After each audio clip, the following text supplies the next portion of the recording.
বিসমিল্লাহির রহমানির রহিম।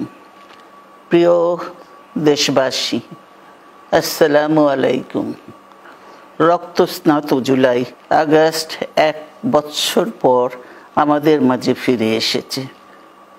দীর্ঘ 16 বছর ফ্যাসিস্টদের নির্মম অত্যাচার, নির্যাতন, গ্রেফতার, হত্যা, খুনের মাধ্যমে গণতন্ত্রকে ধ্বংস করে এবং এক দলীয় শাসন ব্যবস্থা চিরস্থায়ী করতে চেয়েছিল আওয়ামী শাসক গোষ্ঠী। ছাত্র জনতার সম্মিলিত অভ্যুত্থানের মধ্যে দিয়ে ফ্যাসিবাদদের পতন ঘটেছে। সুযোগ সৃষ্টি হয়েছে নতুন করে বাংলাদেশকে গড়বার। এই আন্দোলনে যারা শহীদ হয়েছেন তাদের জানাচ্ছি আন্তরিক শ্রদ্ধা, আহতদের সমবেদনা। তাদের এই আত্মত্যাগ জাতি চিরকাল মনে রাখবে।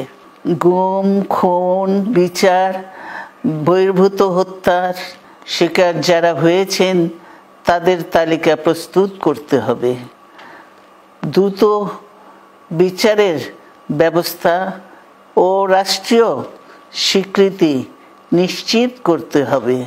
প্রতিটি পরিবারের সম্মানজনক পুনর্বাসন ও নিরাপদ ভবিষ্যৎ নিশ্চিত করতে হবে। প্রিয় দেশবাসী, আমাদের সামনে যে সুযোগ সৃষ্টি হয়েছে নতুন করে গণতান্ত্রিক ব্যবস্থাকে প্রাতিষ্ঠানিক রূপ দেওয়ার, তা আমাদের দ্রুত সম্পন্ন করতে হবে। কর্মসংস্থান সৃষ্টি করতে হবে, জনগণের নিরাপত্তা নিশ্চিত করতে হবে। সর্বোপরি বাংলাদেশের স্বাধীনতা, সার্বভৌমত্বকে রক্ষা করতে হবে যে কোনো মূল্যে।